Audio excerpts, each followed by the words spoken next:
He put his hand on his gun and told me to back away from my own ER. Said I didn't look like a doctor. Said I needed verification before saving a life. Inside, a girl was bleeding out. Outside, I stood in scrubs, heart racing, held hostage by bias with a badge. And while he blocked the entrance, the nurse inside was screaming for me to come in. That's when I walked past him through his authority, through his fear, and into a trauma bay where a human life couldn't wait for permission. I thought the worst part was over. I was wrong. What followed exposed a hospital, a system, and a country that would rather question my identity than admit its own reflection. But when the hospital director heard what happened, he didn't stay silent. He walked out into the press and set the whole institution on fire. This is not just a story about racism. It's about reclaiming dignity where systems try to erase it. It's about a surgeon with a scalpel and a voice sharper than any blade. That day, he held out his hand like I was a criminal. "Sir, I'm going to have to ask you to step back from the entrance," the officer said. His voice was flat, robotic, but his eyes were sharp, suspicious. I had barely said a word before he cut me off again. "You can't go in there." I stood outside the ER entrance, heart-pounding coat still flapping from my sprint across the parking lot. The ambulance had called ahead a multi-car collision on I-64, massive trauma. And I was the on-call trauma surgeon. Dr. Elijah Carter, M.D. Fax. 23 years in this hospital, hundreds of lives saved. Countless nights spent elbow-deep in blood and hope. But that night all he saw was a tall black man in scrubs. And apparently that was enough to treat me like I didn't belong. "I'm the trauma lead. My badge is inside," I said, trying to move past. He stepped in front of me. One hand hovered near his belt. The other pointed toward the security booth. "You need to wait. I'll get someone to verify that." My lungs tightened. Through the glass doors, I could already see the gurneys rushing in. A teenage girl crying into an oxygen mask. One nurse waved frantically toward me. "I don't have time for this," I tried again. "You don't raise your voice at me, sir." "Sir?" That word, twisted by tone, stripped of respect, used like a leash. People had started watching. A mother clutching her child. An older white man who gave me a long look, then turned away. The nurse inside looked at me, pleading with her eyes, then looked at him confused. But no one came out. I was invisible in my own hospital. He stood there like a wall with a badge holding a system behind him. And I, tired, furious, needing to be in that OR, was left fuming in silence. He looked me up and down. "You don't look like a doctor." That was it. That one sentence didn't just question my job. It questioned my life. Let me rewind for you. My name is Dr. Elijah Carter. I'm a trauma surgeon at St. Joseph's Medical Center in Richmond, Virginia. I trained at Johns Hopkins. I've worked in conflict zones, in natural disasters, in places where lives depended on decisions made in seconds. But back home, my home, I still get treated like I need permission to save a life. That night I wasn't even surprised. Angry, yes. Humiliated, yes. But surprised, no. It wasn't the first time. Just the worst. He didn't ask for my name. Didn't radio the nurse who was still motioning me in. He just kept me out because I didn't fit his image of who gets to be a doctor, and I stood there torn between my oath and my fury. Between saving lives and defending my own dignity. I grew up not far from that hospital. East End, single mom, scholarships. Too many nights studying with no lights on. I wanted to be a doctor because I knew what it felt like to have no one listen to you. I swore I'd be the kind of doctor who looked people in the eye no matter their zip code, their skin, their struggle. But that night, it wasn't a patient who was ignored. It was me, and that made it worse, because I wasn't just fighting for someone on the table, I was fighting for my right to get to the table at all. Behind that glass, they were prepping for emergency surgery.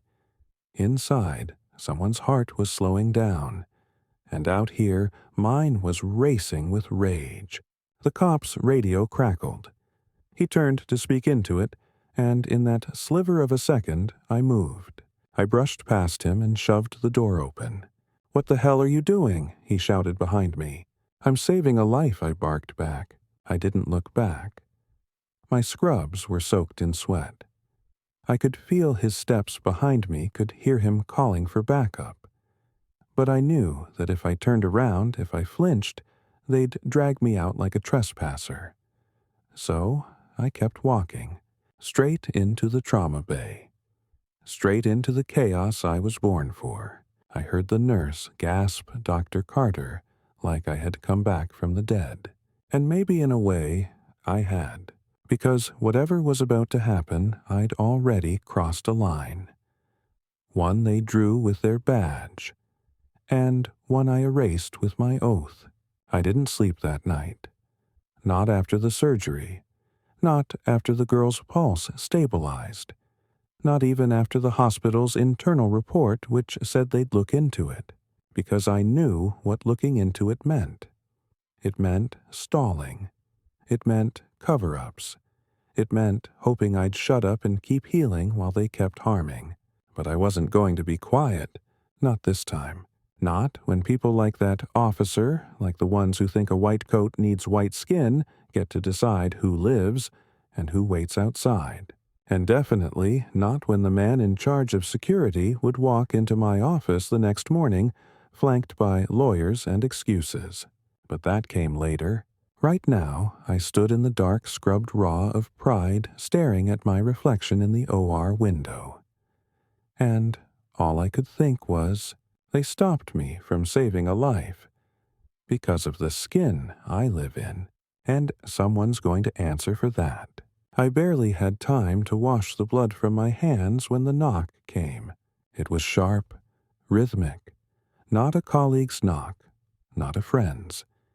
It was the kind that came with consequences. Mo Dr. Carter.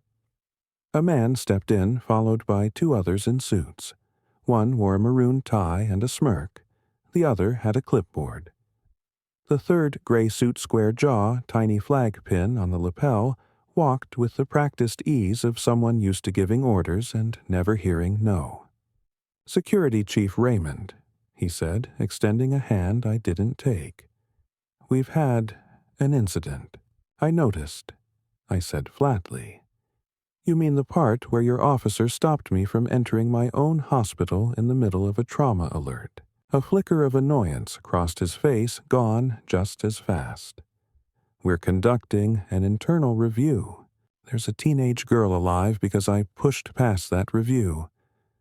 I looked past him out the door toward the lobby. The cop was still there, standing tall, no consequences in sight. "Do you know what that officer said to me?" I asked.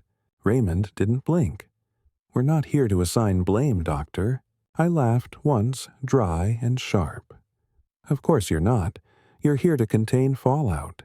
The man with the clipboard scribbled something. The one in the maroon tie leaned against the wall like it bored him. "Let's not make this about race," Raymond said. There it was. The phrase. The shield. The excuse. "You don't get to say that," I replied. "Not when I've walked through those ER doors in the same coat for 15 years, and tonight's the first time someone tried to stop me because I wasn't carrying my badge, but I was carrying this skin." The room went cold. Raymond stepped forward softer now. "We appreciate your service, truly." But the officer didn't know. He didn't care I cut him off. He didn't see a doctor in distress. He saw a black man approaching a building in a hurry and assumed threat before purpose. The man in the maroon tie cleared his throat. With all due respect, you escalated the situation. You entered the premises without clearance. I turned to him. I entered a trauma bay. I stopped a girl from bleeding out. If you want to write me up, go ahead. But understand your policies almost killed a patient tonight. They had no answer to that. Just silence. Just shifting eyes and muttered notes. After they left, I walked back through the hospital like a ghost. People looked at me differently. Not with disrespect, but with caution. Like I was something dangerous now. A problem, a headline waiting to happen. Some nurses avoided eye contact. A few whispered. And yet, a resident named Maya, fresh out of med school first year on trauma rotation, approached me with a quiet fury in her voice. "Sir, I saw it happen," she said. I was standing by the door. I heard him say, "You didn't look like a doctor." I nodded slowly. "Thank you. I recorded it," she whispered. I didn't know if that was okay, but it felt wrong. I looked at her, young, brilliant, Indian American, still learning where she stood in this country's twisted maze of assumptions. She was already seeing what I had lived through for decades. "You did the right thing," I said, and I meant it. I went home that night to a kitchen still warm with takeout and unopened mail. The silence was familiar. My wife Camille was in Charlotte for a medical conference. My son Jordan was in his dorm freshman year at Howard. It was just me and the echo of what happened. I sat down at the table and opened my laptop. I watched the footage Maya had sent. It was shaky from behind a pillar, but clear enough. "You don't look like a doctor." I replayed that line over and over. Not because I needed proof, but because it hurt differently hearing it from outside my own ears. Hearing it through someone else's witness. That's when the anger settled into something deeper. Resolve. I opened a blank document. Started writing everything down. Every second. Every word. Every look. And then I opened another tab, Hospital Bylaws. Code of Conduct. Patient Access Protocols. If they wanted a fight, I'd give them one in their own language. The next morning, a reporter from the Richmond Times called. "Dr. Carter, is it true you were detained at your own hospital while trying to treat a trauma patient?" I paused. It would have been easier to say no, to keep it internal, protect the brand, avoid the politics. But then I remembered the girl on the gurney, the nurse waving at me, Maya shaking in her shoes with a phone in her hand, and the officer calm and unbothered like I was the one out of line. Yes, I said, it's true. Within 24 hours, the story hit the local news. By day 2, it was on national outlets. By day 3, Camille was calling me from a hotel room, her voice trembling. "Eli, did you see what the director just said?" I hadn't, but I would soon. Because across the city, inside a glass-walled office at the top floor of St. Joseph's, a man in a pressed navy suit stood with a trembling statement in his hand. And he wasn't just angry at the press. He was furious at the people who had dared to stop me. The hospital director's voice echoed across every floor before his footsteps did. I was in the ICU doing post-op checks when the head nurse whispered, "He's on his way up." Her eyes darted toward the glass doors like they held a storm behind them. I'd never seen the director walk these halls unless it was for ribbon cuttings or PR shoots. Never, when blood still stained the tiles, I stepped into the corridor. And there he was, Director Samuel Whitaker. Tall, white, impeccably dressed in a navy suit with cufflinks that gleamed like polished armor. He had always been polite to me, overly so in the way people are when they don't know how to treat you but fear treating you wrong. We shook hands once 3 years ago at a gala. He hadn't spoken more than 2 sentences to me since. Until now. He moved toward me, jaw set like concrete. "Dr. Carter," he said. "Director Whitaker. I'd like to speak. Privately." The hallway quieted. Even the ventilators seemed to hush. He gestured toward the administrative lounge. I followed. Inside, he shut the door behind him and didn't sit. He stared at me for a full 5 seconds, like trying to read a headline on my face before the public printed it. "What happened 2 nights ago," he began, "was unacceptable." I didn't respond. "I've watched the footage. I've read the statement from Officer Granger. I've read your report. And I want you to know." He paused, his lips tightening. "This isn't who we are." I raised an eyebrow. "Really?" "Because it's exactly who some of you are when no one's watching." His jaw flexed. "We can't undo it, but we can act. And we will." "Act how?" "Effective immediately. Officer Granger has been suspended pending a formal investigation. And the security contractor is being reviewed." I nodded slowly, but I saw something in his eyes. A crack in the corporate calm. There was more. "I'm going public," he said. I blinked. "What?" "I'm holding a press conference today. Noon. I will issue a formal apology to you, to our staff, and to the patient whose care was delayed. And I'm announcing the creation of an Equity Oversight Board. We need to rebuild trust." I stared at him. I searched his face for performance, for politics. But for once I didn't see spin. I saw something real. Maybe guilt, maybe clarity. Maybe the weight of headlines crashing through his ivory tower. "You're walking into the fire," I warned. He looked me dead in the eyes. "Then it's about damn time." By noon, the hospital atrium had transformed. Reporters packed shoulder to shoulder. Lights glared off the glass. Nurses leaned from balconies. Residents stood in corners whispering into phones. And right at the center, Director Whitaker stepped up to the mic. "My name is Samuel Whitaker. I'm the executive director of St. Joseph's Medical Center. And I'm here not just to speak, but to take responsibility." The room went still. On Tuesday night, one of our own was stopped from entering this hospital to save lives. Not because he lacked credentials, not because of a security failure, but because of racial bias. Period. Gasps rippled across the crowd. He continued.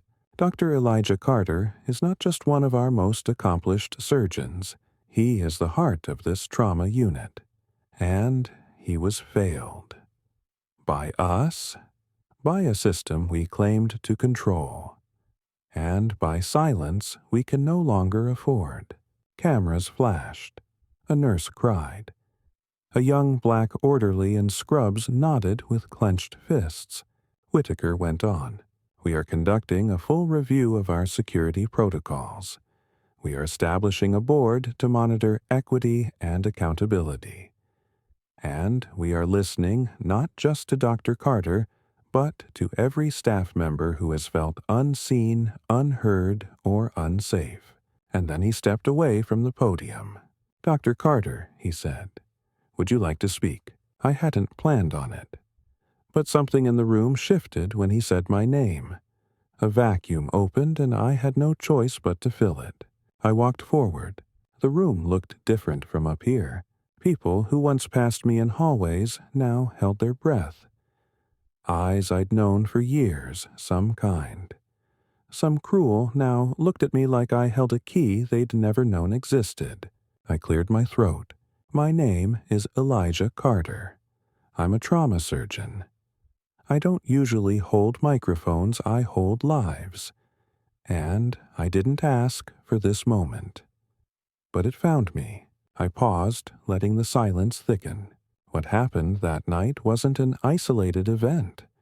It was a symptom of something deeper, of assumptions we carry into rooms, into uniforms, into institutions. And those assumptions can kill, if not bodies, then dignity. And that's just as damaging. The crowd was completely still now. I was stopped from doing my job because of my skin. I wasn't surprised, but I was enraged. And I still am. But what I choose to do with that rage, that's where change begins. I looked directly at the security booth across the lobby. I don't want revenge. I want reform. I don't need apologies. I need action. And if this hospital is ready to walk that path, I'll walk it with you. A few claps. Then more. Then a swell of applause that rolled across the atrium like a wave. Not polite. Not pressured. Real. After the press left, the crowd lingered. One by one, people came to shake my hand. Janitors, med students, nurses, even a few old surgeons who used to call me the new kid. And then came someone I didn't expect, a young white officer from the night shift. His badge gleamed, but his shoulders sagged. "I'm sorry," he said, "for what they did, for not saying something sooner. I just didn't know how." I looked at him, this nervous kid in a borrowed authority. "You start by standing up," I said quietly, "even when it's uncomfortable." He nodded, eyes wet, and maybe, for once, someone listened. That night, Camille came home. She didn't say anything at first. She just wrapped her arms around me. Then, in a whisper that cracked open something I'd kept buried, she said, "I'm proud of you." I didn't cry, but I closed my eyes and breathed fully for the first time in days. The hospital seemed different after the press conference, brighter somehow, but I knew better. PR light can't bleach institutional shadows. For a few days, people smiled more when they passed me. Nurses gave longer glances, patients nodded in gratitude. There was a silence in the air that felt like holding breath, as if everyone was waiting to see what would happen next. But beneath that, quiet things were moving. Maya and I were pulled into meetings with legal, HR, risk management. I was advised gently, then firmly, not to speak further to the media. The hospital had taken accountability, they said. Any additional statements could complicate litigation exposure. In other words, you've had your moment. Now, be quiet. I nodded through those meetings. I smiled when they handed me papers to sign. But I signed nothing, because what they didn't realize was this wasn't about me anymore. I got a letter that Friday. No return address, just my name scrawled in looping cursive. Inside was a photo. Me, standing outside the ER doors. Hands raised, coat flapping. Officer Granger's hand near his sidearm. Underneath was a note. I saw the whole thing. I was the mother holding her daughter by the vending machine. I was too scared to speak. I'm not anymore. A phone number followed. My fingers trembled slightly. Not from fear, from confirmation. I wasn't alone. I never had been. Over the weekend, Maya and I met with a civil rights attorney named Clara Nguyen. Young, sharp as a scalpel, eyes like a courtroom fire alarm, silent until it wasn't. She didn't waste time. "You have enough here to file a civil suit," she said, sliding her laptop around. "Not just for racial discrimination, but for obstruction of medical duty. Possibly endangerment." Maya sat beside me, her hands folded. Would it affect my residency? Clara shook her head. They wouldn't dare. Not with the footage. Not after that press conference. I looked at the screen, at my own frozen face, at Granger's stance. "They'll say it was protocol," I murmured. "They'll say anything Clara said. That's why we file." Camille was quiet that night. We sat at the dinner table, Jordan on speaker from his dorm. "You sure about this, Dad?" he asked. going up against the whole system. I took a breath, looked down at my scarred knuckles, decades of stitching people back together, only now realizing I'd been unraveling in silence. I'm not doing this for revenge, I said. I'm doing it so no one else has to choose between saving a life and proving their worth first. There was a long pause. Then Jordan spoke. Then we stand with you. Camille nodded. And that was all I needed. The hospital got the legal notice on Monday. By Wednesday, I was summoned again to a clarification meeting. This time, no suits. No PR. Just Director Whitaker. Alone. He didn't look angry. He looked tired. I heard he said, "You're suing." "I'm not suing for money," I said calmly. "I'm suing for change." He sighed. "You're forcing us to choose sides." "No," I said, locking eyes with him. "I'm forcing you to choose truth." There was a silence between us long strange. And then something I never expected happened. He leaned back and nodded. "I won't fight you." That afternoon, my story made the rounds again. But not from the hospital. This time, it came from a blog. A whistleblower site. The photo was leaked. The footage. And anonymous testimonies from 5 other Black employees, nurses, residents, even janitorial staff came forward. I was searched for carrying a backpack. They accused me of stealing a patient's phone. I was asked if I was lost. In the same hospital I worked in for 8 years. The stories poured out, and the silence cracked like glass under a slow, rising heat. The next day, a surprise. A woman arrived at the ER asking for me. She looked official, clipboard ID tight bun, but she wasn't from the hospital. She was from the State Medical Oversight Board. "I'm here conducting an independent review of racial bias and staff obstruction complaints," she said. "Your testimony was requested." "By whom?" She smiled faintly. "The governor's office." I blinked. "That's new." She looked at me with the quiet understanding of someone who had waited her whole career for this kind of moment. "It's only new," she said, "because you made it impossible to ignore." That night, I stood in the locker room after my shift hands on the cold metal bench, staring into the floor. So much had changed. And yet part of me still waited for someone to tell me it wasn't real, that I hadn't broken the code, that the price wouldn't come due. Then Maya walked in. She held her phone out. "You need to see this." It was a video.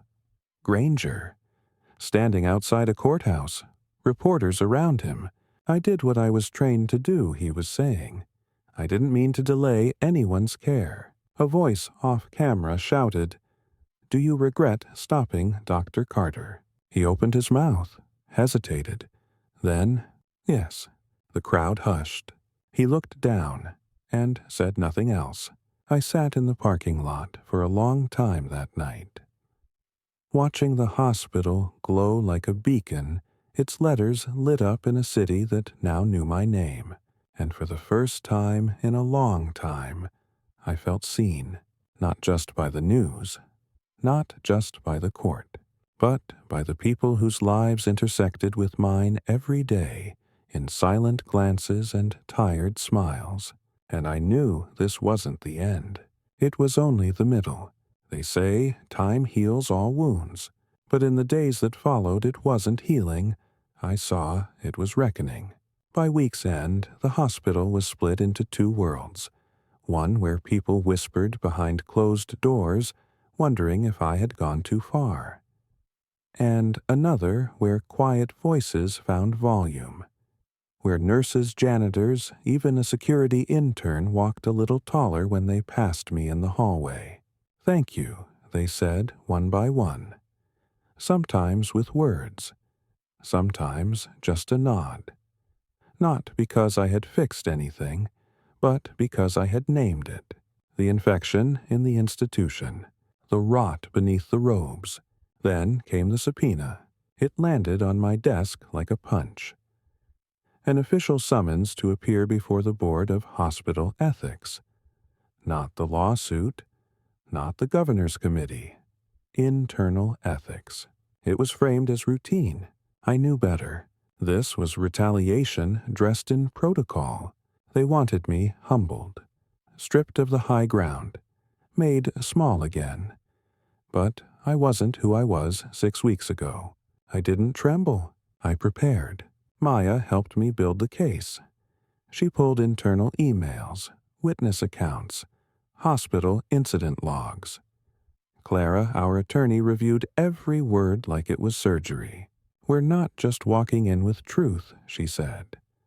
"We're walking in with a scalpel." The hearing was held in Conference Room C, a bland fluorescent chamber that had witnessed more disciplinary hearings than anyone cared to admit.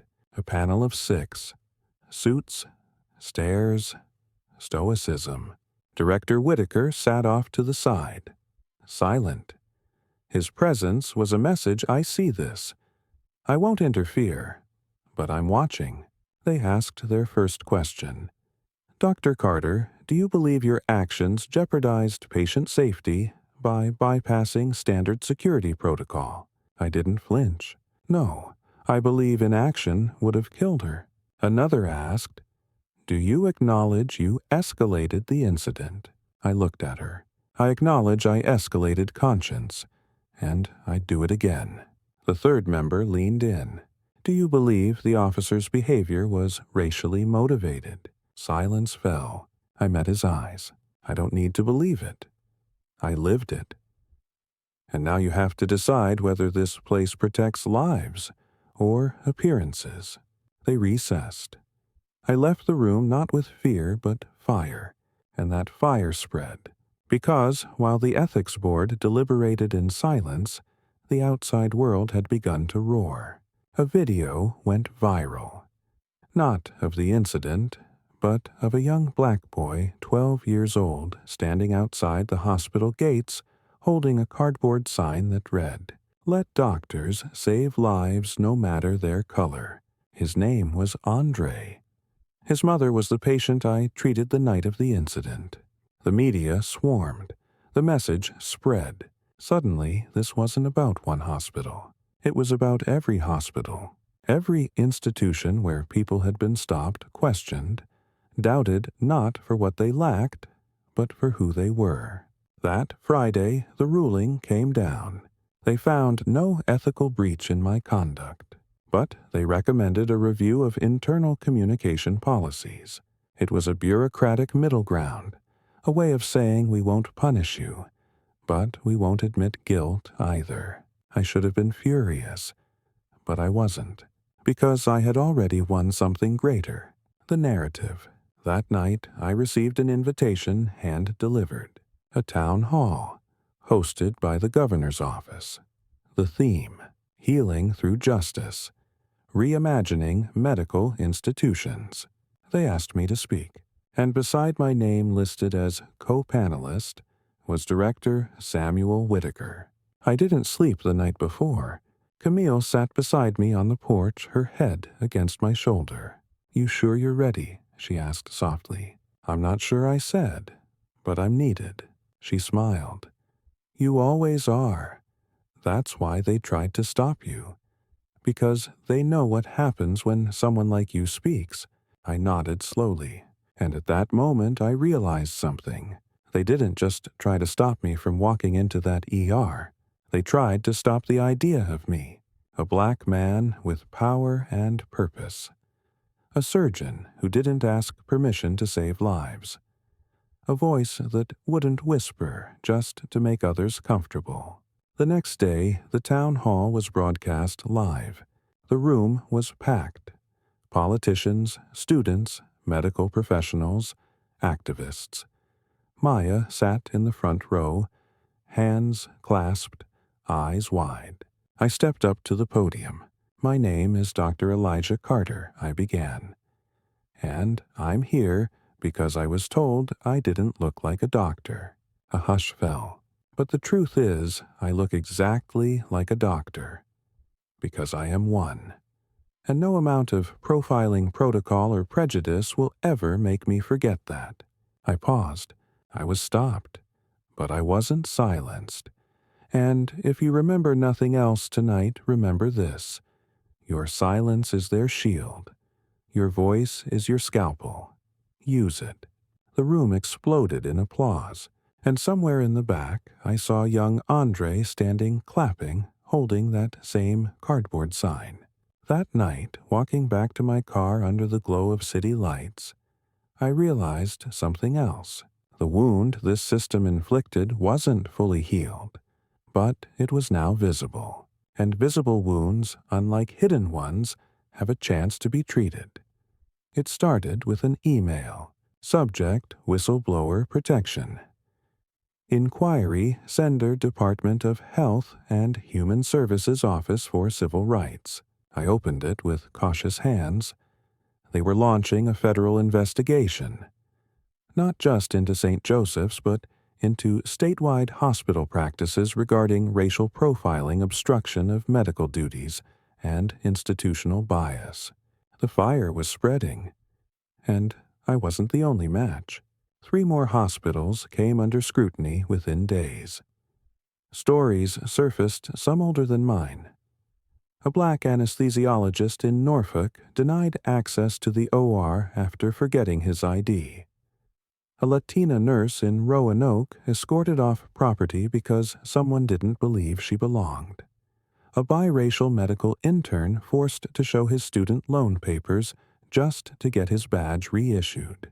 Their names weren't on billboards, but now they were no longer hidden behind HR walls, and in the eye of that storm, they kept calling me. CNN, MSNBC, NPR, a spot on The View. Dr. Carter, what do you say to those who say this was just a misunderstanding? I leaned into the mic.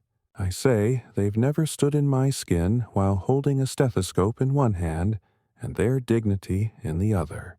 Back home, the hospital was changing too. Security booths were being replaced with biometric systems, no more ID scans from guards trained by private contractors. The Internal Equity Board now had real funding, real power. Maya had been appointed to it, and Officer Granger terminated. It didn't happen with a press release. No big headlines.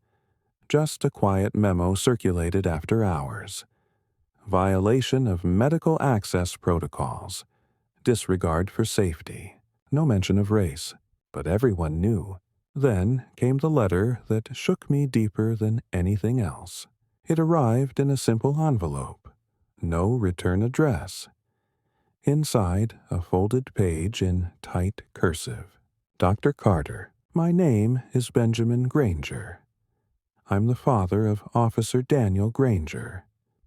I am a retired paramedic. I spent 27 years on ambulances. I saw men like you save lives more times than I can count. What my son did was wrong. I raised him better, and I failed him somewhere along the way. He's lost his job, and I know this may sound strange, but I think he needed to lose it to finally see the world beyond his badge. I don't ask forgiveness, but I thank you for not staying quiet, for standing up in a place where most of us were taught to sit down and wait our turn. He's watching now, we both are. Sincerely, Benjamin. I read it 3 times, and I sat there unable to move, not because I was angry, but because I finally felt something shift. Not just in the system, in the human heart.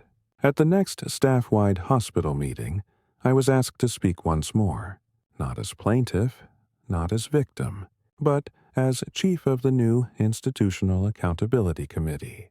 They handed me the microphone. I stood at the front of the auditorium, faces I'd known for decades now, seeing me not as a surgeon with a story, but as a man with a mission. I used to think silence was strength, I said, that if I just kept my head down and worked harder, people would eventually see me. I paused, but they didn't. Not until I stood up. Not until I said something. I looked around the room. I'm not asking you to riot.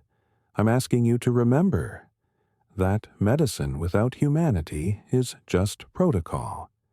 That badges without humility are just ornaments, and that no one should have to choose between their oath and their skin.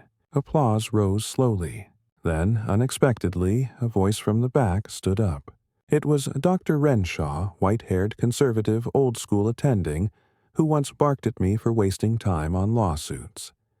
He cleared his throat. "For what it's worth, Carter." I was wrong. Silence. He nodded, turned, and sat. The room breathed again, and for the first time I believed that change didn't just live in courts. It lived in people, one reckoning at a time. A week later, the governor signed an executive order mandating bias response training and medical access protection laws in all state-funded hospitals. They called it the Carter Reform Act. I didn't smile when I heard it. I wept, not out of pride, but out of exhaustion, out of relief, out of 1,000 silent stories that would no longer be ignored. The night the law passed, I stood on my back porch looking at the stars. Jordan called, "You're a damn legend, Dad." I chuckled. "Legends bleed too, son." Camille stepped behind me, arms around my waist. "Are you okay now?" she asked. "No," I whispered. "But I'm better, and I'm not alone."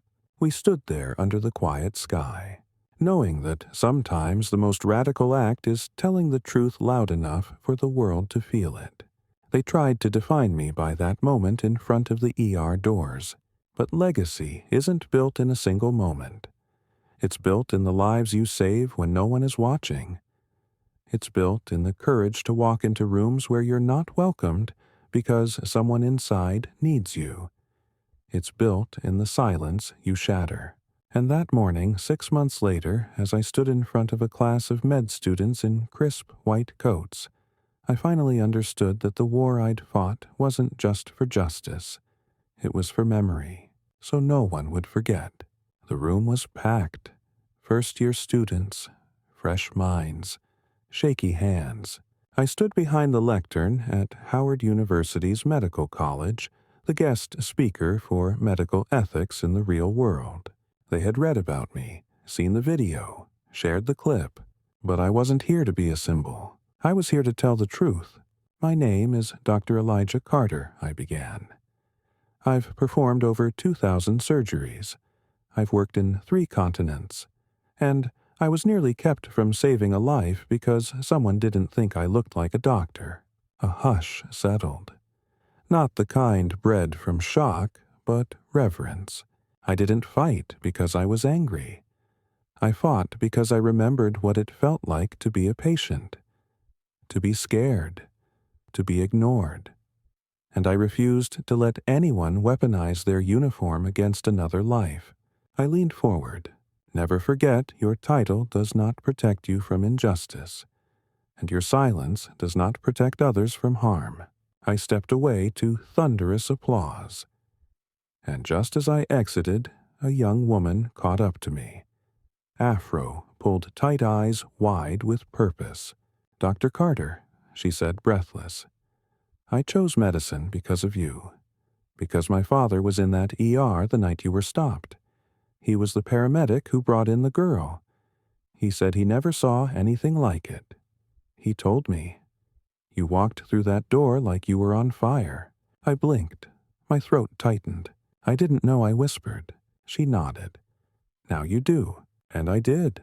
Later that week, I returned to St. Joseph's. The lobby had changed. The security booth was gone, replaced by a badge scan entryway monitored by hospital staff trained in equity response. On the wall just beside the elevator hung a new plaque in honor of those who broke silence, saved lives, and stood for justice. Because access to care should never depend on the color of your skin.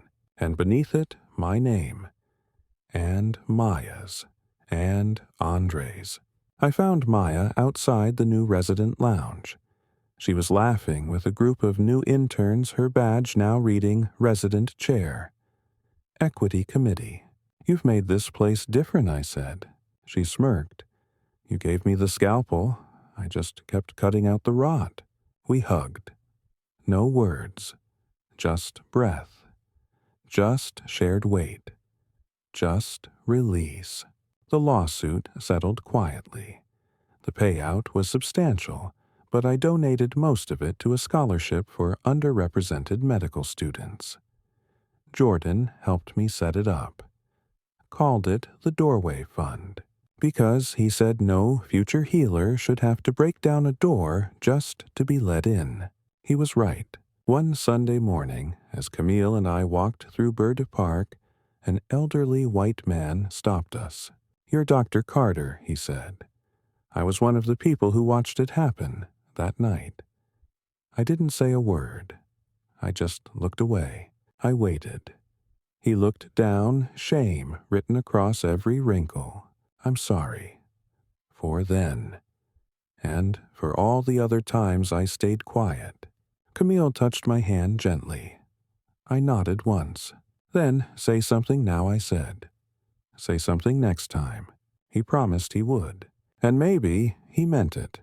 On the anniversary of the incident, the hospital held a remembrance ceremony. The governor attended. The mayor spoke. Director Whitaker stood beside me as they unveiled the new emergency wing now named, the Dr. Elijah Carter Trauma Pavilion. But what moved me most wasn't the speeches. It was a boy in the back, Andre, now 13, wearing a little white coat with my name stitched into the lapel. "Mom says I want to be like you," he told me. "But I think I want to be better." I laughed. "You better be. That's the whole point." That night, Camille and I sat beneath the stars. "They tried to erase you," she whispered. "They did," I said, "for a moment, but you wrote yourself back in." I looked up at the sky, its vast indifference made sacred by love. "No," I said, "we did. They stopped a black doctor from saving a life because of the color of his skin. But he didn't fight back with fists. He fought with truth, with courage, with every life he kept saving whether or not the system ever saw him. And, in the end, the same hospital that tried to silence him named its trauma wing after him. Because you can block a doorway. You can even deny a name. But you can't stop purpose, especially when it wears scrubs and a spine of steel. In a world where uniforms can both heal and harm, remember, this justice doesn't begin in courtrooms. It begins when one person refuses to stay quiet. When you walk through the doors they said were closed, hold them open for someone else. Because real change doesn't wear a badge, it carries a heartbeat. If this story moved, you don't scroll past. Hit subscribe to stand with stories that demand justice. Drop a comment. Have you ever witnessed someone being mistreated because of how they looked? Share this video to show the world what happens when silence is broken and truth walks in with a white coat. Let's make sure they never silence another hero again.